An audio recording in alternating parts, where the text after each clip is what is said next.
Alright, here's my update on my small journal that I take with me when I travel. If you recall from the first video that I did, I had a book about this size, but about twice as thick. That was just lined paper.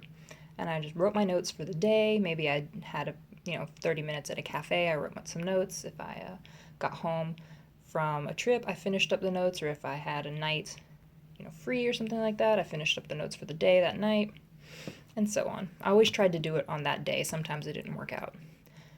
But anyhow, and I kept an index of the places I went, the dates, and if they were one trip, I sort of grouped them off.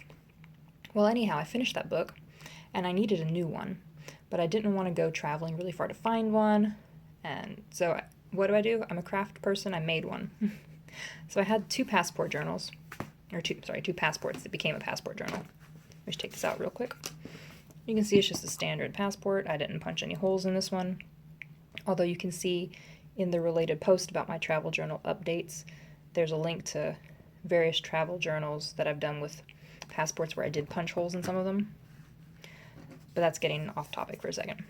So I did that, and I made two of these little books the same size, and then I made one that had a double pocket. And I tried to do it like you would a Midori style travel notebook where you had 2 or 3 journals in it that you can take in and out. That was too thick for in here. One of them fits perfectly, you can see. 2 was too much, personally. But anyhow, and the second journal actually was used for role play notes and character ideas and story ideas that I got while traveling. But this was just dedicated to my trips themselves. You can see it's nothing fancy. I've used coffee stained paper. Sometimes I felt in line with the coffee paper. Other times I just wrote right over it, and so on. And I added in, I thought I was going to do more trips than I had time for, but I added in here my little timeline, my little index.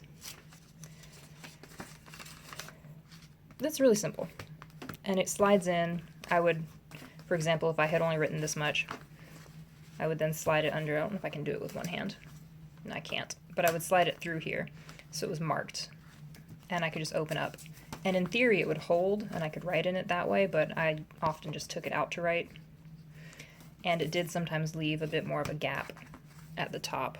You can see where maybe I had it sitting with the elastic right there for too long, or something like that. And I kept the pockets. I didn't do anything with the pockets. I didn't do anything with the holder itself. I did have a little bookmark thing / tag that I never ended up using. You could tuck tickets in there, whatever you wanted to do. You could sew it in if you like. There's all sorts of options that I go over in my travel post, my travel journal update post, I should say.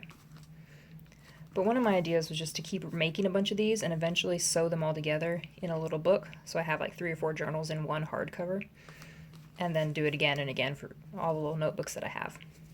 But I also like the idea of like a little passport for each one. So this is a trip, I'll get a new passport for the next little journal and have just like a bookshelf of passports.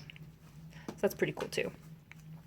But that's what I did. I filled that all up by the time I moved back here to where I am right now. But I wanted some more, and I used up one 12 by 12 paper to make 4 of these.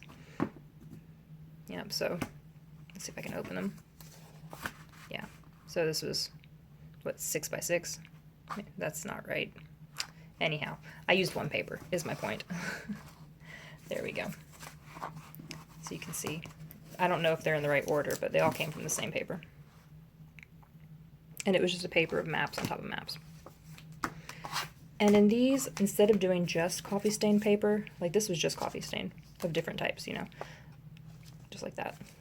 But I started to do more of a junk journal style, which I've never done before. So each one's a bit different in that respect.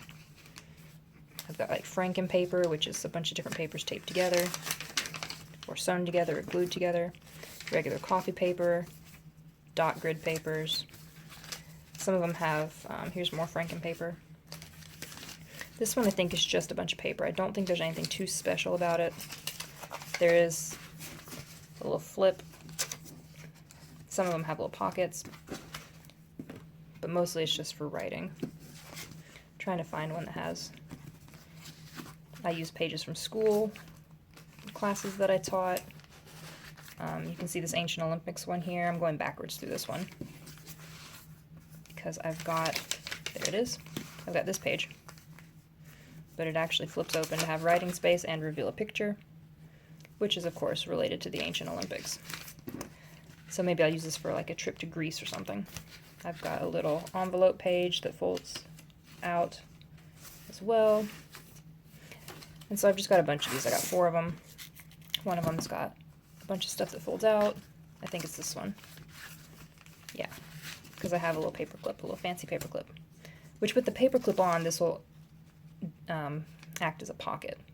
But with it off, you can see that it will fold way on out. Sorry, I'm doing this with one hand. It's kind of difficult. It folds way on out to give you a bunch of writing space. And then once you've written on it, you can fold it back up, attach this, and make a pocket like you saw. I'm not going to bother. So I haven't done these yet, and this is a little fold out. Obviously I haven't used a one of these at the moment. This is a fold out, flip up. And another one here. But this one has just more blank paper to write in than some of the others do. And I thought I would go ahead and just try all of those. Sorry, someone just stopped in. So if you hear background noise, that's what that is. I'll go out and say hi in a minute. But again, like I said, once I used all of these, so they're the same ones, right? The same paper. So if I wanted to stitch them all into one little notebook, I would then put it on the shelf like that. And then I could get a different pattern paper, make 4 more of the same pattern paper and have sets like that. You could keep them for, like, this is all for Europe. So if you do, you know, Europe in June and then you don't go till the next June, you can have this one. But then if you went in December, in between the 2 trips, you went to Asia, you could do this one for Asia. So you can do it however you want. I haven't decided yet if I'm going to I like the idea of just going in order so you can just read through it and not have to skip around with notebooks. But if you also wanted to say, well, just what are all your experiences in Europe over the last 10 years? And you had only ones dedicated to Europe. I don't know. There's lots of cool ideas. But that's where I'm at. So next I'll just pop one of these in here and carry it with me whenever I go somewhere. So that's all my updates.